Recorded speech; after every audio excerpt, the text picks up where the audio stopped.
Welcome to the Revolutionary CEO podcast. I'm your host, Letitia Lynch, wine lover, brand snob, proud boy mom, and Atlanta-based entrepreneur.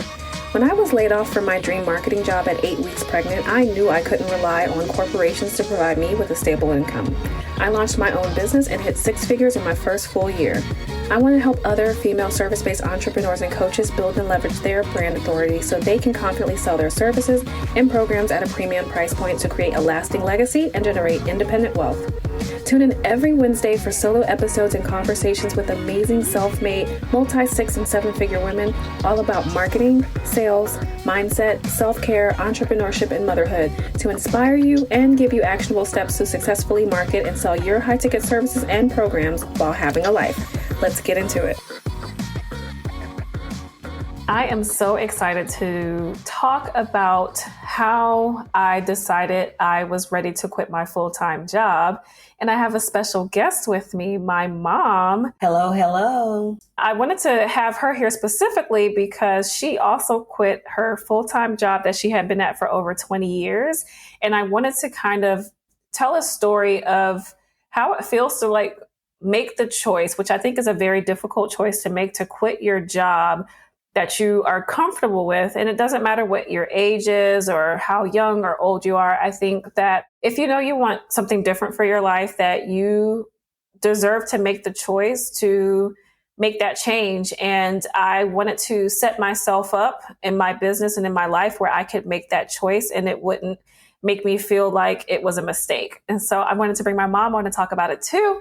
So yay, here we go. Let's dive right in.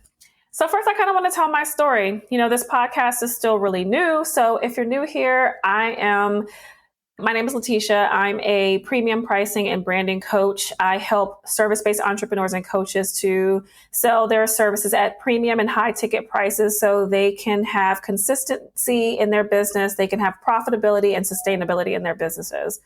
This is a big mission for my business, and I only sell currently premium offers. I have a second business called the Business Branding Academy where I do all of my digital educational offers. So those are my lower ticket things, but my primary business is Atelier Letitia. So this decision came about in January of 2020. I started working hard to increase my prices. I rebranded myself specifically for the fact that I knew I was undercharging all of 2019. I told this story before in an earlier episode. I was severely undercharging. And the problem with doing that is it was basically making it impossible for me to be able to quit my full-time job. Now, I'm not complaining. I had a wonderful full-time job with a Fortune 250 company. I was a regional marketing manager.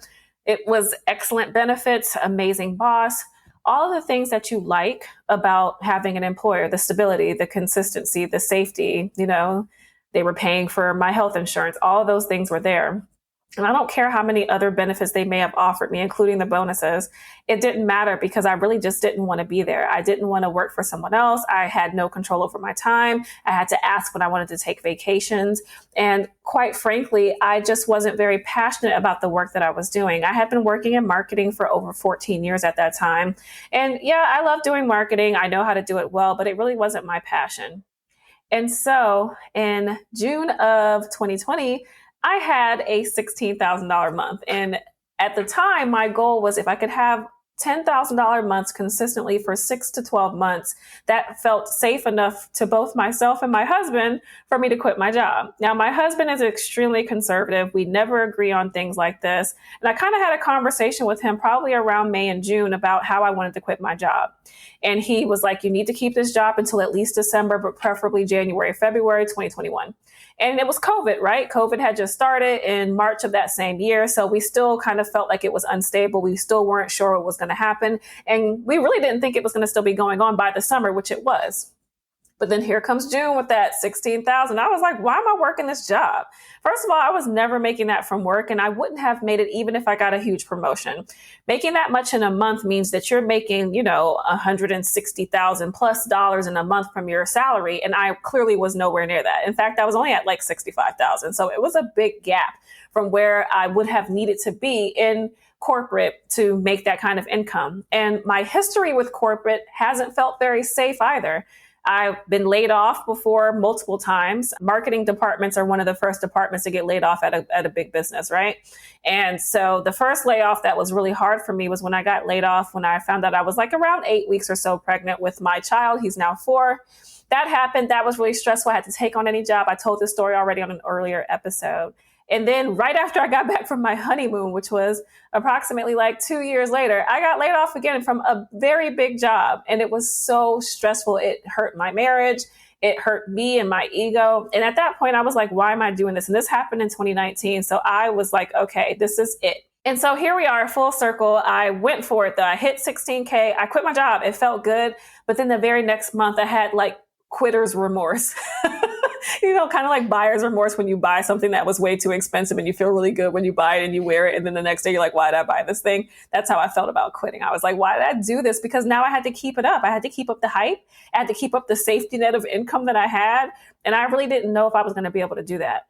But at the end of the day, I felt happier. I knew that there was a chance for, if I could do that, if I could hit that kind of income goal, while I was working a full-time job, which meant I was only giving my business part-time of my attention, then surely I was going to be able to maintain some fraction of that. And that was the kind of confidence that I needed to go into continuing to have the confidence in myself to keep it going. And so, I figured out what my product suite was going to be. It's one of the things that inspired me to have my mastermind. I launched in September of 2020. And it's because I wanted to have a premium priced offer that would allow me to have some sort of consistency and predictability with income for a longer period of time. Whereas I wasn't getting that from one-on-one coaching. And I wasn't getting that from like small things like strategy sessions and my smaller design packages. And when I launched that mastermind in September 2020 and had a $24,000 month. That was the most I had ever made. And I did it doing less. That was the thing that gave me the confidence that that was a good decision. I felt very safe and I never worried about the fact that I quit my job. But let's talk about kind of like the mental things that kind of go on when you quit your job. The first month after quitting my job, I made $6,000 less, $5,000 or so $1,000 less than I had done the month before. So I had that great $16,000 month in June, and here comes July, and I made like 10 or maybe 11,000. So to lose $5,000 feels like a mistake, right? But at the end of the day, you have to look at what's really happening. Like, look at the facts. Is it a fact that I probably wasn't going to be making that from corporate? It is most certainly a fact. Is it a fact that I was able to kind of reduce some of my workload, which is why I took that hit in income? And yes, it was. I was no longer doing 20,000 things. And is it a fact that making that kind of money was still going to allow me to be stable enough to pay the bills that I actually had to pay? Because when you're making the decision to quit your job, you have to think about, well, what are the facts that are at hand? How much personal bills do I have? What do I need to be able to pay that? Okay, now what do I need to run my business? How much does my business cost? What's the overhead? How much do contractors cost? How many apps do I have to have? Okay, now factor in taxes. What is it? 16% for small business, self-employed. Maybe it's a little bit more, maybe it's a little bit less. Okay, now you got to factor that in. At the end of the day, when you calculate those numbers, what do you need to make? Because that is bare minimum if you can make that. Now add a 10% profit margin. Now you have that covered. So at that point, you get yourself some realistic facts to focus on so that you're not as stressed out. You're not thinking, I need to make $20,000. It's more like, oh, you probably need to make 7 or 8. That's easier to maintain, right? When I started looking at those numbers, it made me stress a lot less about how much money I was bringing into my business, and instead focusing on how can I maintain the stability and the financial predictability in my business. And that's what allowed me the time to focus on that. And it's why I have my coaching program. Specifically, I want people to learn how to build out a product suite that doesn't require you to have so many things going on for survival, so many things you have to sell because you're selling at prices that are too low, but more so, what is really profitable price point for something that I am an expert at doing? And when you figure that out, it's like, okay, because I know that I can do that really well, people will trust to buy it from me if I learn how to communicate about it. Quitting my job was the best decision I could have made. I have never been so at peace. I really just don't like people telling me, oh, I have to ask permission to take off for the day, and now I need vacation, and oh, I'm sick, and now I have to beg for this time off, and hopefully I have benefits left, and I haven't accrued my hours yet, and who's going to take over my work for me? It's just so many things that you're asking permission to basically live. It's how I felt. I'm asking permission on how to live. And another thing about just my personality, I'm a creative. You guys know I started this business as a design business as Letitia Lynch Designs. Creatives really get bored very easily. I have had probably 15 plus jobs in my life. I'm only 35, which means I was quitting jobs probably every 2 years or so with, sometimes I might have kept it a little bit longer, most times a little bit less. It made me look super flaky, but if I'm being honest, I was flaky. I was flaky with my attention span. If there weren't any new projects and I was doing the same thing for a year, I was over it. Now, this is the complete opposite for my mother, who stayed with her company for 20 years. So I want to kind of talk to my mom about the perspective of quitting a job that you really were dedicated to for 20 years. So, Mom, tell us your story about how you kind of started working for Dr. Enright and, how that went like over the years. Like you stayed there for 20 years, so you loved it, right? Yeah. Tell us about it. Tell us your story. So being of a woman of a certain age, you go on a job and you think, okay, this is where I'm going to stay because I'm comfortable. And the years just go by and just keeps piling up.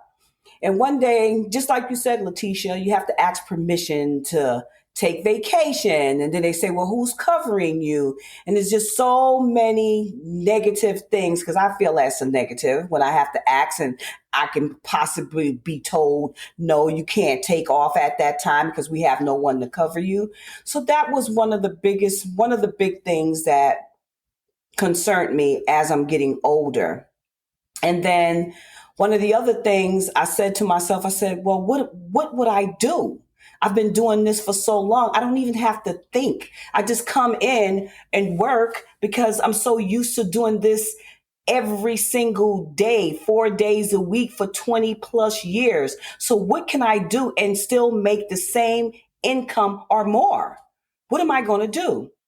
And I had no answers for that question that I was asking myself. And then my daughter came and gave me a wonderful opportunity, and there went my brain. Can I do this? But I don't know how to do this. What am I going to do? Is Letitia going to train me? So it's so many things that will make someone of my age very skeptical and very afraid to step out on it. But I think the reason why I wasn't too afraid, because it was my daughter asking me to do it. And I said, well, she won't fire me because... Or will I? Yeah, that's the question. And so my journey right now, is it hard? Yes. But it's not hard because I don't have the proper tools, which my tool is my daughter.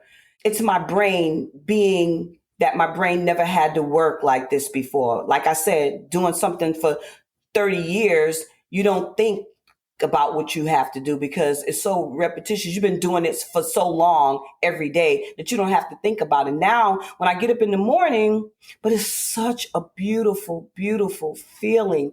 I don't have to worry about my uniform. I don't have to worry about getting in my car, starting it up. Oh, honey, you didn't get gas last night because I forgot to tell you. And my husband like, oh, no, because, I'm a woman that don't like to pump gas. So anyhow, yeah, I would have to get up in the morning, drive to work. I would always be the first one there. Everybody else would be late. Then the doctors would come in and complain. And I'm like, well, I don't have anything to do with that. That's because hilarious. Marilyn is here. So yeah, it's a big change for me. And I'm still going through a lot of motions, but the motions are all worth it. Yeah. This episode of the Revolutionary CEO podcast is brought to you by my group coaching program, Revolutionary Brand, a 12-week coaching program where I teach you how to build and leverage brand authority using video content so you can consistently hit your high 4- and 5-figure income goals selling high-ticket services without complicated marketing funnels or needing to reduce your prices. If it's your goal to consistently attract ideal clients who actually want to work with you and see the value in what you're offering, then Revolutionary Brand is a great program to teach you how to not only build brand authority, but also how to position yourself and your business and your brand as the ideal place for your clients to come to solve their biggest problems. If this program sounds like it aligns with your business goals, then visit revolutionarybrand.co to book your compatibility call and submit your application to hold your spot in the program.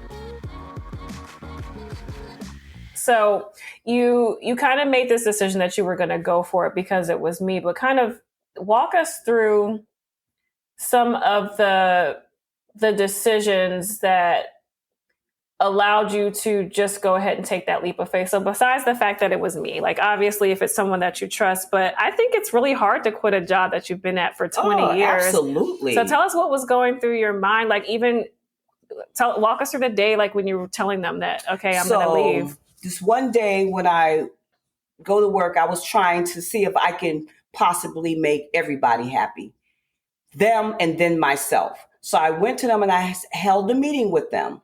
And we sat down and I was trying to give them a proposal. I was trying to make a proposal. Mm-hmm. And I said, hey, what do you guys think about me working Tuesdays, Wednesdays, and Thursdays 1 week, and then the next week work Tuesdays, Wednesdays, Thursdays, and Fridays, because I work 4 days a week. And they looked at me, they was like, well, no, that doesn't work for us. And I was like, well, I'm really not asking. I'm really trying to give you guys a heads up because I gave them a year's notice that I would not be working 4 days a week come 2021. But it seemed to went in one ear and out the other because I don't think they really thought about me actually cutting back a day. Well, yeah, so, you've been there for 20 years. You're reliable. Yeah, but when somebody comes to you at my age, I'm 63 years young, and say to you, hey, I don't want to do this 4 days a week anymore. I'm going to cut back one day. Mind you, I'm one of their very important people that help keep things going smoothly in the office. Would you not think to say, well, let's try it? And they said no. And I said, well, you don't even want to try it? And I was told, is that the thing that kind of was like, well, that was the thing that made me say, okay. So I said, well, let's be clear. When we leave this table, we are under the understanding that I will be leaving come 2021. Yeah, we had already decided. So my mom and I had a discussion probably around November of 2020. And she was like, I should work for you. And I'm like, you should actually. I think that next year, I think I'll be in a better position. So remember, I come off of September, $24,000 a month, and I was going to have consistently $12,000+ a month coming in without selling anything new. I already knew that because I had contracts. So I'm like, I'm good until January. I wasn't going to really do a lot of work for the end of the year. And I'm like, if I'm in this position right now and I'm just getting to success, imagine what next year is going to look like. And I'm like, I'm already I was paying a contractor $1,800 a month at that time. And once she told me kind of her salary, I was like, I can match that. I can do what you're getting at your job. My mom can come work for me. She kind of, you kind of talked to me about how you were feeling just, health wise. And I spoke with my, my spiritual advisor. I'm like, this is a good idea. I think this would be good for my mom. It'll be good for us. It'll be good to have that help. And what better person to be like your right hand man than your mom? And my mom and I have such a very close relationship, I knew that we could do this. My very first official job, I worked at the same office that she quit. So you quit your job. How did you feel? Did you ever have I said quitter's remorse. Did you ever have quitter's remorse? God, I cried for 3 weeks prior to me leaving. Yeah. I just cried. Every time I would talk to somebody on the job and they were like, oh, so you're really leaving? I would say a few words and then I would just start bawling. Why? Because it was so hard to explain. It was happy, sad. Mm-hmm. I was happy that I'm given the opportunity to leave, but I was sad for leaving them. I felt some type of guilt, even though I gave them 2 months. They had a lot. Notice. She told them in January, guys, and we knew she was going to be starting March the 1st. So this was a big plan. It was like, okay, you're coming on March 1st. My mom, I had already put her on payroll. You guys know, well, you may not know. So one of the smartest things that I could have done as a business owner, and my business entity was an LLC at the time, I knew that as soon as I quit my job, my last day at Waste Management, which was my employer at the time, was July 10th. And on July the 11th, I was a salaried employee under my business. And I have always been on salary. And my mom, I had her go to my little HR thing and fill out all the appropriate HR paperwork because I wanted things to be legit. As women, we forget about financial stability outside of people who typically help us. I'm not saying all of us, there are plenty of independent women, but for those of you who have been married or who have been like around your parents, and parents really take care of us. Like as women, the girls, typically your parents going to look out for you. If they feel like you're in a financial bind, they're not going to let that happen to you. Now, if you're a boy, they might make you tough it out. But as a girl, if I ever had some sort of financial bind, and I've had plenty of them in my lifetime, my parents just took care of me if I needed it. My dad had extra money, maybe working some extra contract jobs. He would pay my bills. If I got laid off or something bad happened, break up with a boyfriend, here comes dad and mom. My parents took good care of me. And that's just kind of the norm. And then women, we often go into a relationship and now the guy is making more money because, society, #society. And so we're kind of like, oh, he'll pay most of the bills. And it's because he's making more. And in my case, that was the case. So it's really hard for most of us to kind of think about that stability outside of the relationship. But in my case, my husband, he's now my husband, but at the time he was my fiance. He bought our house and it's just under his name. And I was thinking, what if I needed to get a house? And we were having a lot of marital problems at the time. I'm like, what happens if I leave him? I have nothing. I don't have a home, like a house that I own. My credit was fine, but I had a lot of debt at the time. And I was like, and what happens if I try to get a home? And they're going to be like, well, you're self-employed. Self-employed looks really bad to a creditor. And I knew that was a possibility. But if I have a W-2, they're going to overlook that. And that was my plan. So I want to hear about it from your perspective. So, Dad, how did he take the news that you were planning on quitting your job? Like, how did he feel? Because you're a contributing member of the household. Yeah, he was really amazing. He actually we went out and got a computer. Oh, yeah. We started fixing up She got a desk. They got an office together. Yeah, he really was really there for me because I think he understood that my body was like, enough is enough, Yeah. You can love doing something that you've been doing for a long time, but at some point in your life, you're going to say, hey, is there something else that I can do? Yeah. And that's good that he was a supportive person. He was very supportive. So I have the opposite. My husband was not supportive, and it's because he's really type A. So for him, he's very risk averse. And I am quite the risk taker. And it's, #creative, creative fam. I know you feel me. I will take any kind of risk. I'm like, yeah, sure. I'll go. You want to go on a trip tomorrow? I need to get a passport tomorrow. Sure. Let me get this passport. Who cares? I got a nose ring on a whim. I almost got one in Florida just on the weekend trip with my friends. I don't even know what made me want it that day too. I was like, let's get it now. But the place was closed. I came home and got this nose ring. I'm just like the kind of person I was like, whatever. So for my husband, he sees me as a risk. And anytime I'm coming up with a financial decision, he's already coming into the conversation with, oh gosh, he's making a terrible choice, which sometimes not the best. However, when it came time to me talking about quitting my job, so 2017, I actually tried to start this business and it did not work out because I did not have that support from him. And I feel like I relied on that support. I needed that support. And this time I was determined to not need an answer, like a yes from him. I just wanted to let him know that I was putting in notice to my husband that I was quitting my job. I had to give notice at work and I had to give notice to my husband.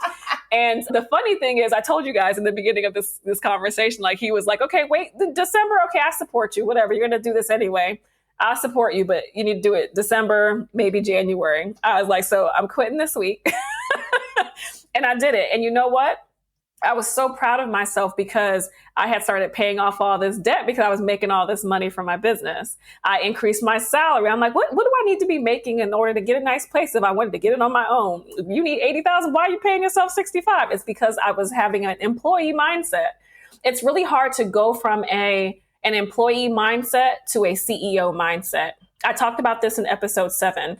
It's very difficult to go from an employee mindset to a CEO mindset. And it's even harder when you've never had this type of experience. But if you're in this type of relationship where you're trying to rely on your husband and you need that spousal support, or they're thinking you're going to take away half of our income if something goes wrong in your business, we have to be able to prove that we are stable, give them facts and numbers. And it's going to be hard to give them facts and numbers if your business isn't profitable. I could show my husband, I'm good. I was like, hey, I'm going to be making $12,000 a month until December at least. And this is September. That means I have 3 months to plan. And then when December came around, I was like, okay, let's get this thing started again. I had enough predictability in my business. And for some of you, that's not the case. And I want this podcast to be a great resource. I want all of my coaching programs to be a great resource for people to have that type of stability that you need. Branding isn't magic. Branding is not the sexy thing that you buy online or the sexy service that you join or the sexy coaching program. Branding isn't like the sales expert that's going to tell you how to slide into DMs and get people to, convince people to do business with you. Branding is the thing that no one's thinking about. It's kind of like when you're about to resell your home. Branding is the staging for the house. It's fixing the foundation. It's getting the roof done. It's having the landscapers come out. And branding is the thing that gives it more value, gives you more value, gives your service more value to people because you're now able to articulate it better and your brand aligns with what you're saying. All of these other things that you're doing, they are very helpful, but a lot of times people skip the part that's their brand because at the end of the day, people have to connect with you as a person. And if you are not ready to do that, if you're not connecting with people, then it's going to be really hard for you to sell yourself. And kind of back to the conversation, I feel like so often we don't have that predictability and that profitability because we are underpricing ourselves. We don't really know what we're saying. We don't know how to say it. We don't know how to tell a story. We don't know how to communicate. We don't know how to show up as a brand or market ourselves. All we're thinking about, okay, is just this price and how do I get these sales? And at the end of the day, you really need to know how to tell a good story. Mom, it's been so fun having you on here. So tell me the last kind of few little questions to wrap this up. So you're here now. How does it feel that you really quit your job? Because I know I've had a few moments where I'm like, I quit my job. Like I work for myself now. Like, how do you feel like now? Like, I feel like I'm in more of control of my life. But here's the thing now. Yes, I did leave that job, but I'm still helping them because of certain circumstances. So with that being said, me doing this transition, I realized something. When you make the transition and you leave one job, you have to leave it. Yeah. Because me going back and forth, I had a rough week because of that. Yeah. Trying to, as usual, help everyone except myself. And I realized I cannot do that. But yeah, this is wonderful. It's a wonderful experience. I mean, sometimes I go home and I feel defeated because I'm starting from the bottom. New. Yeah, we're definitely gonna have a whole episode on what it's like to work in a brand new industry and how it felt for me even hiring my first employee. We'll have a whole conversation about that. But I just want all of the ladies out there that's of a certain age. I don't care if you're young or old. Hey, ain't nothing old but my shoes. But anyway, to know that take that leap of faith and just do it. Because if you don't, you'll never know. You'll always wonder, hey, should I have done that 20 years ago? Mm-hmm. I wish that Letitia and Letitia, because Letitia is the one who's actually bringing me into something new, giving me the conduit. Fantastic opportunity. Yes, ma'am. And I feel so blessed. Although I feel blessed, I also was feeling guilty for leaving my job because you're going to feel guilty. You will always feel guilty about leaving. Somebody's going to win and somebody's going to lose. But that grit will always outweigh the guilt for sure. Yeah. I feel like, same thing for me. To wrap this up, I feel like quitting my job was the best decision I could have made. And I'll give kind of like a few of my top 3 reasons why I feel like it was the best decision I could have made. The first reason is that I love being in control of my time and my day. There were so many times where I didn't want to sit in traffic, kind of like you talked about earlier. Maybe I wasn't feeling well. Maybe my energy wasn't really there, but I had to show up on all the calls and do whatever. Now I kind of have that choice. So having control over my time, I feel like mentally, my mental health is higher and better because I'm happier. I'm just happier, like living in my passion of what I wanted to do. to be able to do something that you love makes it so much easier to get through the day. Some days I'm like, oh my gosh, how is it? Like right now, it's about 4 p.m. here. I'm like, how is it already 4 o'clock? And it's because I'm just living my life. I was at my mom's house earlier. We did some work at her house. I came back and recorded some reels. We went out to lunch. We had drinks. We came back. We're recording the podcast. Best job ever. I know. It's like the best friggin' day ever, but I wouldn't have been able to do that at a corporate job. And it's it's so nice. So the second reason is just mentally, I'm happier. And also I just feel like I feel more fulfilled. I feel more accomplished. And I think in corporate, you want to be accomplished. You want to get those promotions. You want people to like you. You want your boss to, praise you at work. But the fulfillment that I get now is so much greater. Like now I'm building a legacy with our family name, a legacy for myself. My child gets to see my success. Sometimes he says that he's doing work now, and it's so cute. I'm showing him that mommy also has a job and mommy's work is important too. And mommy's not at your beck and call. We also have jobs, and I can show him what success is, but also now I have time to spend with him. I showed a little video on Instagram of how I really didn't even want to go to his little swim practice, but it was like his best swimming practice ever. And normally I would have been so stressed out working and so exhausted or just so bogged down because that's the only time after work I would have had to run my business. And now I can go and watch my kid learn how to swim. And it was the best feeling. I'm smiling right now if you can't hear it through the microphone.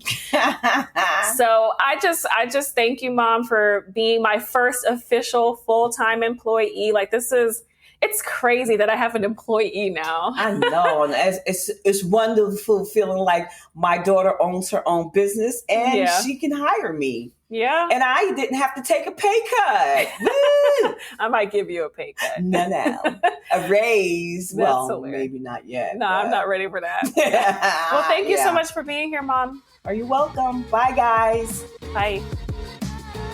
If you love this episode as much as I have, then subscribe to the Revolutionary CEO podcast on iTunes and leave me a review to let me know what you enjoyed the most. For premium pricing and branding tips and training, connect with me on Instagram. I'm at Atelier Letitia. That's ATELIERLATESHA. And be sure to follow the podcast Instagram account at Revolutionary CEO to show my guests and me some love. Talk to you next week.